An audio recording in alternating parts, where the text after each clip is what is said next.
From Baytown to Brenham, on the air everywhere. Everywhere. The powerful 1520. And we're back. Good morning. Good morning. I deliver on my promises. Yes, indeed. And I've got an over Texas Mike, Texas Mike, and Little Rick, and let's see, my man Bo. He may be out there, and Carolyn and Constance. We got a friend of ours here, and we say that with most affection. That doesn't mean we all chummy pally cozy all the time. That means that we enjoy going at it with one another. And God knows you guys have taken on and had conversations with R.W. Bray for quite some time. R.W., you put a big one in the win column. I gotta tell you, against what many of us thought were improbable odds, right? R.W. worked on the DJT, the Donald Trump team, and walked away with the presidency of the United States, at least for 4 years. And you were quite the spokesman for him. You represented his agenda, and you were victorious. So what's it been like since then? Man, I think it's been a whirlwind.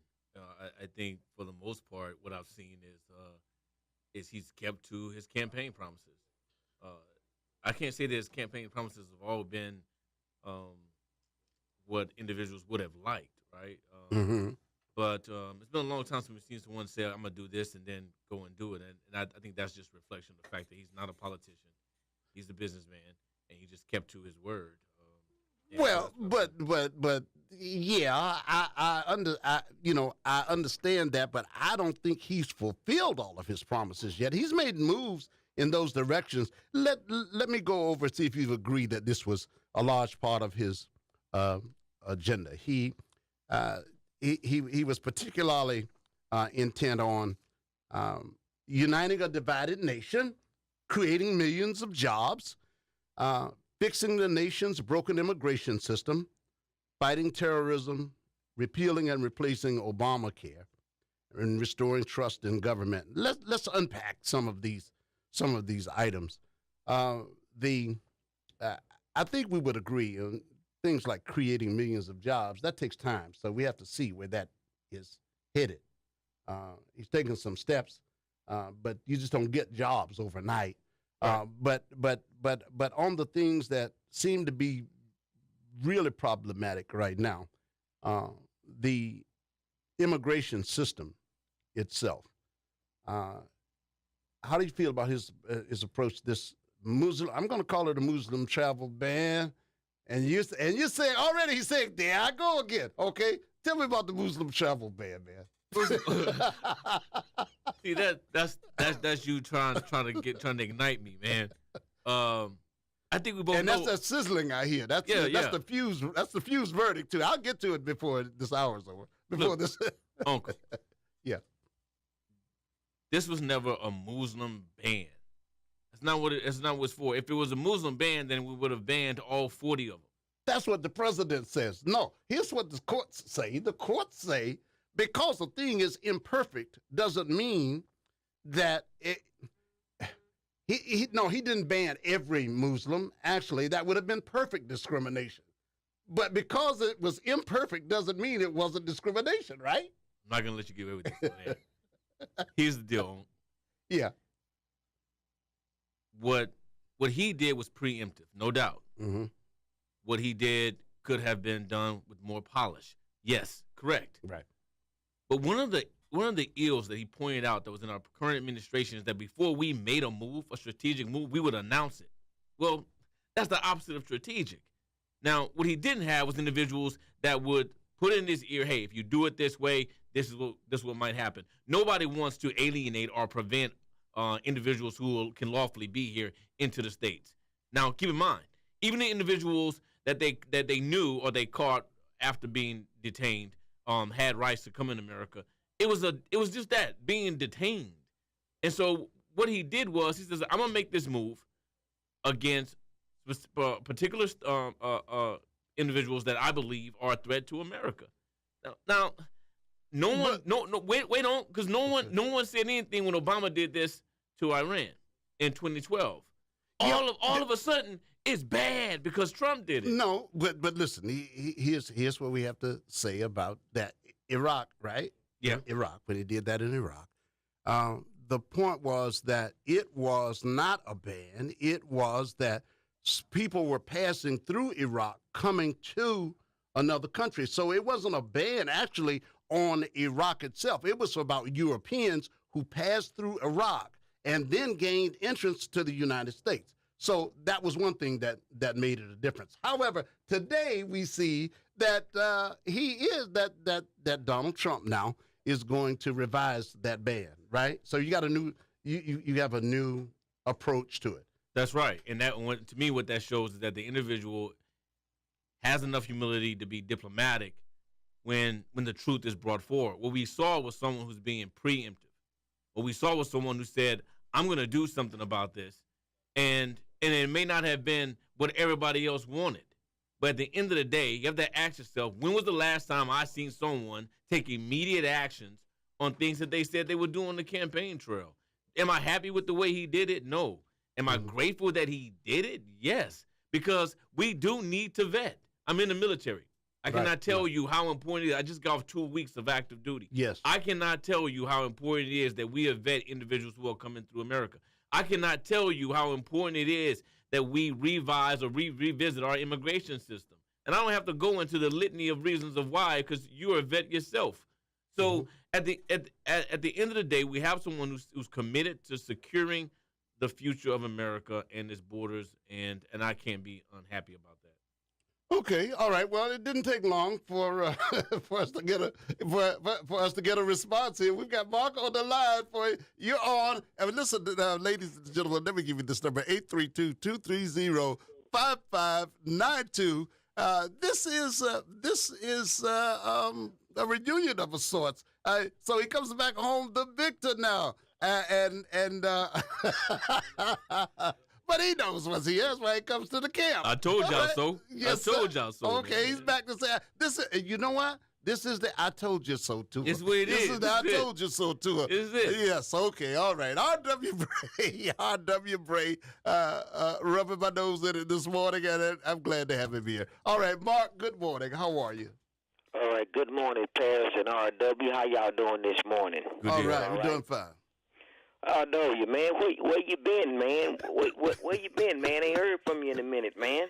Woo! They chased me off the air, man. You know, liberals, man. They... No, I don't believe they chased you off there.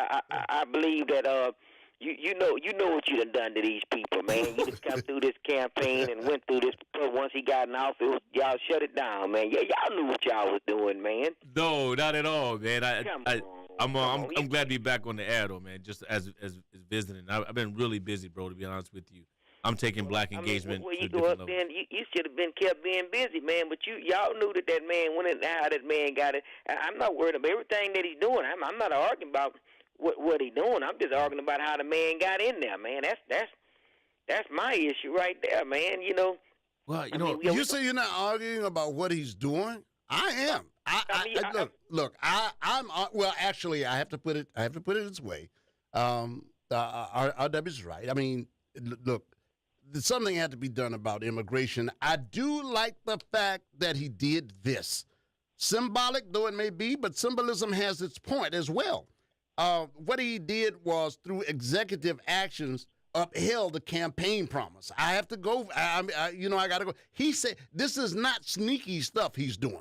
And I don't like it when it's characterized that way, because he said he was going to do this. He sent the signal early on that I am going to, that without borders, you can't have a country. And if people are in here, so I may quibble with the way it's being done, but yeah, he did say he was going to do it. So you're right about that. I'm not going too much, You see, it's just that, I mean, it's just the way he got in.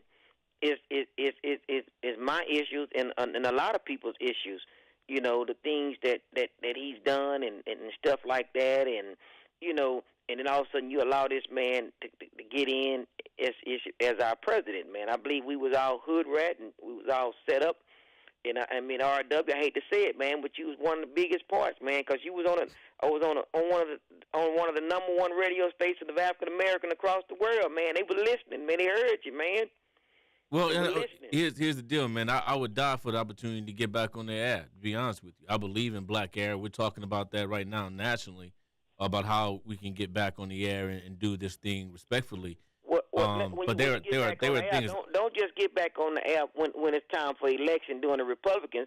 You need to be on the air all day long, every day, man, because it seems like that now that the election is over with, all these folks that came in and talked all that nonsense, and this man got elected in the White House, and everything is back to normal. No, it ain't even back to normal, man. No, it's not. Hey, we agree. I'm not even going to argue. I'm not even going to argue with you, man. I like everything that you're saying. Okay. I've been touring the nation, Mark, saying, listen, here's the deal. We cannot abandon black air, no matter if someone challenges us, no matter what the situation. We got to make sure we continue to engage African Americans. I agree with everything you're saying. Quite honestly, I hope there's enough conservatives listening to this show to say, hey, this dude is absolutely right, Mark. So I have no argument with you, man. If I could do it today like tomorrow, it'd be done. You heard? Well, that was one of my concerns. Thank you, Mark. Thank you for that observation, buddy.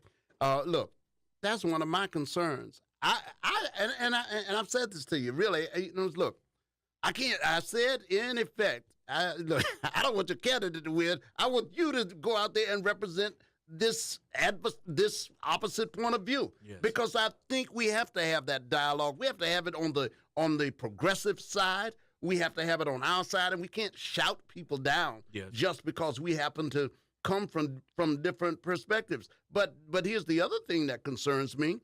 Now that this election has been won, and some of this is in Mark's comments earlier, is the Republican Party, when they hear you on a show like this, and though you and I have personal affection for one another, and if I'm challenging you, does that send a signal to the conservatives? See, there's no way of talking to black people because our guy went over there and they didn't just turn over the reins to him. No, I think this is good. I mean, what Mark brings up is an excellent point, and the fact that you had me on today, guarantee you, I'll be getting a recording of this and sending it to the RNC, because I think what the Republican Party lacks right now is a plan for black engagement. Right. And if you try and alienate black air from true black engagement, then you've missed out on an opportunity.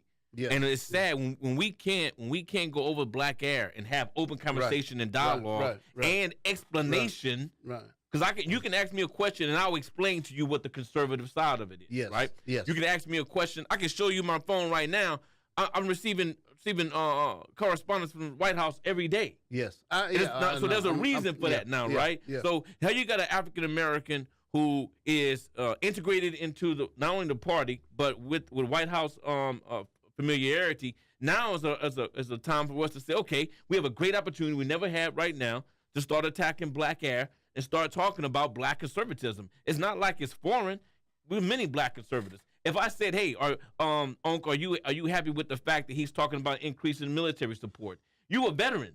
You know how left out we are. Sure. I guarantee you won't be trying to say, oh no, we don't need no more support. No. I made that. I've made that plain before. I'm also, and I want to find out where this is. I'm also pleased that Johnny Taylor, who heads up the the historical black colleges and universities, that the administration has committed, according to Omarosa Amanigal, to more funds to renewing the initiative for the black colleges and universities. Right. How close are we to that? The announcement was made about 3 weeks ago. Yeah, about 3 or 4 weeks ago now. Yeah. I actually was invited to the listening group on February 1st for the month. So that was one of the initiatives they wanted to draw out to support HBUs. Omarosa obviously is an advocate for HBUs. Many of the black Americans that are in the White House now are appointed through her, and most of them are graduates from HBUs. So you have someone, once again, a black conservative, sympathetic to black needs, making sure that black initiatives are set in the White House. You can't beat that. Well, it still has to happen.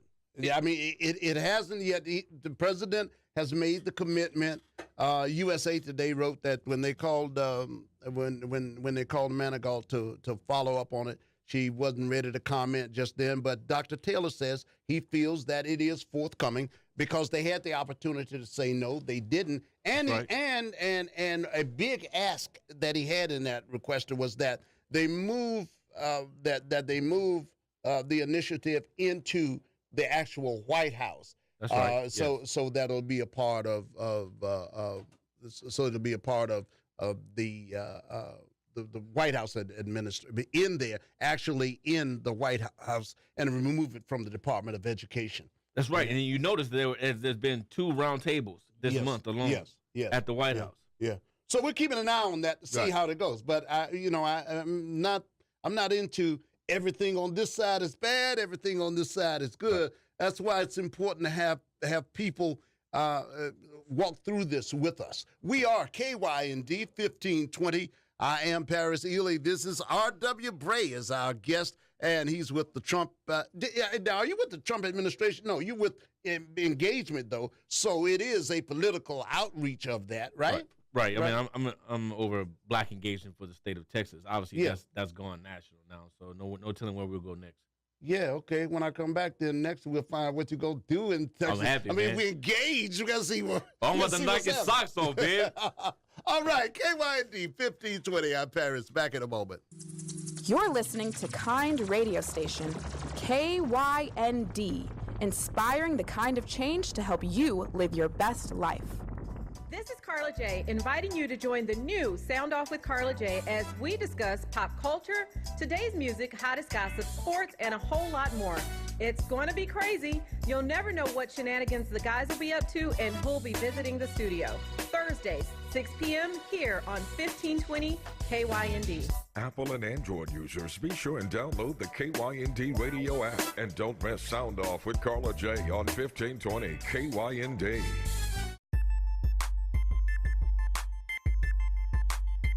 The formula for success is you must be focused.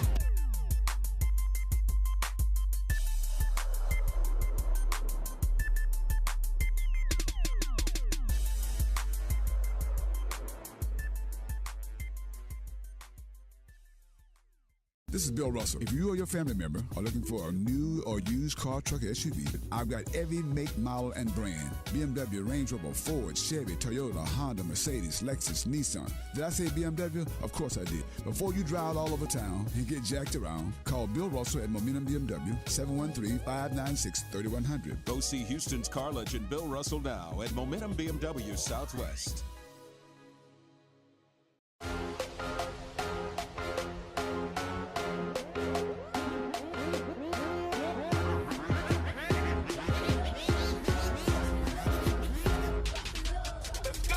Yo, what up, world? That's right. Call the Ballers Coach. You're listening to Houston's hottest new talk radio, KYND 1520 AM. Your kind of radio, your kind of talk. Yes, it is. Yes, it is. Bringing the cayenne this morning. Bringing the cayenne. That was your trademark, wasn't it? Bringing the cayenne, making it hot like cayenne. Yeah, man, setting it on their tongue. T, remember? Yeah. And not only does T remember, we've got one of your former callers and sometimes supporters, sometimes sometimes adversary on the phone. We got Texas Mike. Texas Mike, good morning. How are you? Good morning to both of you. How are you both doing this morning? We're blessed, man. Good to hear from you, Mike. Now, look, I hope you get your own show back. I enjoyed it, okay? Even though I can disagree, I enjoyed hearing your views. I mean, be straight out. I hope we can talk. If not, I'll leave you my number. Give me 5 minutes of your time. I'm actually really worried and scared. Have you met this man personally? I'm asking. Yes. Okay. Is he who he is in terms of? I've never met the man, but I've only heard him speak at press conferences and to Twitter. And can I go by that or no? I mean, I just straight out. I don't think that you can. I don't think that you can pinpoint Donald Trump from a tweet. I think something. Keep in mind, some of those tweets aren't even Not directly. just from that, okay? Overall, I'm following it really closely. Go ahead, sorry. Yeah. Go ahead, sorry. But I think ultimately it's one thing to be in a room with a genius, right? So when I say a genius, what I mean is that whether you like him or not, there's a genius to how he was able to accomplish what he's been accomplished, not only in business but now in politics. To negate that would be to look back and say, well, how is it that he has all of these businesses, or how is it that he was able to win the presidency? So, no, Mike, I don't think that he is everything that the way he promotes media is. I think he's a very simpleton, to be honest with you. I think he's a very simple man who tries to do big things. But I also believe that he does not have the political tact that we're used to seeing, and so it pisses people off. Yeah, and eventually, I have to believe that some of the presidential polishing will happen over time. We've seen some of that with him retracting statements or retracting some of the decisions he's made to be able to fit the mold. And so I think let's give it time. He's only been in 4 weeks. Let's give it time, and we'll see what comes from it. Okay, let me tell you my take on this man. I've from the start I've tried to read everything about him, and he is a genius in how he. Well, there were people behind him. I mean, but to the quarterback gets all the credit. That's I don't know how it works. I trust you, all that. But in terms of the man himself, and you said the word simpleton, he's in over his head, but he's got good people around him. I'm sure, but it's incredible. First, I'm trying to see, okay, does he have a master plan and all that, or is he simply winging it off the cuff? And people normally of that position, of that stature, aren't used to telling him no. Does he have people around him other than his family to tell him not yes people, but people that will stand up to him and say no? I think he does. I mean, he has an incredible staff around him, man. One guy that he has named by the Boris Esfit is an incredible voice for maturity and understanding and holistic advice that he gives to Donald Trump. And so I think he's a pushback kind of guy too. Boris says he's not gonna let you run over. He is one of the better. He's one of the better spokespersons that I've seen on the cable news outlets. I agree. Because he comes fully armed. He has information. Will he listen? Go ahead, Mike. That's my last question. Will he listen? He will. I think he will. Now that's where my question that's where my question is. One of the reasons I think, Mike, and you can address this yourself, one of the reasons people like Mike ask the question, it's the same question I ask. It's got to be, or my assessment is, it's got to be a tough job speaking for Donald Trump, because the question that hangs over every conversation is, who speaks for Donald Trump? And I'll be the first one to tell you, I don't. I wish I had more time with the gentleman to be able to relay back to African Americans, especially in the Black community and minority communities, what the real thoughts of him of his was. I will tell you this though, I had the opportunity to go to the White House on February 1st. Unfortunately, I could not make it to the round table that he was inviting me to. So I think when you have people who are saying from the White House, Bray, we want to address Black needs, Black economics, Black education. Would you come and speak to us? And he's not talking to the senators that are there or the congressmen that are there, right? Or the Black politico. He's talking to someone who's actually engaged in Black neighborhoods. That's different. Because you can talk to some of these elected officials who become self-made gatekeepers, or you can talk to people who's doing something right here in the hood. That's the difference. Okay, I want to get to that. Hey, Mike, we got to run. We're getting close to the end of the hour. And thanks for answering. Hopefully, it'll help me out, because I'm not even talking Hispanic or Black. I'm talking the something greater. And, I'm hoping this man. I've been through a lot of people. I've lived life. I say, this will pass in 4 years. It might not. I'm truly worried. As you've read my tweets, help me out. Have a good one. All right. Yeah, I hear from him often. I hear from Texas Mike often, and we discuss this. He's open-minded. Of course, we have partisan points of view. He and I differ as well. But here, I want to do this before you get out of here. Enough armchair psychology and going back over what has happened before. Going forward, what do you see for your area, engagement in Texas? What do you see for blacks? Here's what's going forward. We have a Black Empowerment Entrepreneurship Tour that's traveling the top 5 cities of Texas, where we're talking about how African Americans who want to become entrepreneurs can get monies and support outside of banks and start actually getting an opportunity to collect money from individuals who are first-time investors, other things of the like, who are willing to take a chance on black entrepreneurship and businesses. Another thing that we're doing is we're collaborating with black institutions that already exist.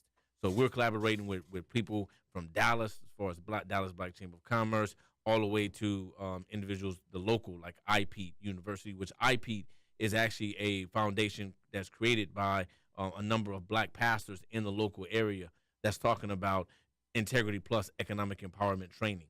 So we're teaming up with organizations that are already doing things. Another great thing we're doing, we're teaming up with a group called Aspire that helps to acclimate felons who've been in prison over a decade. So when they come back out, that they have opportunities. We're actually right now collaborating with council members in Houston with Second Chance companies who have agreed to give individuals who have served time jobs. And so we're filtering some of that through our initiatives. Now, what I believe is that those particular initiatives directly affect African Americans. They directly affect the minority plight.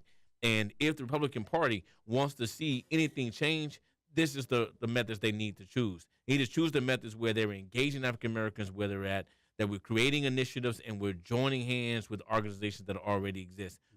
Now, if we don't do that, we're going to lose 4 years from now. But if we really want to answer for how we can secure Texas, then we have to start investing in black entrepreneurship. Because when we do, we start investing in addressing black economics is the great equalizer, in my opinion. All right, and I want the Republicans to be and the conservatives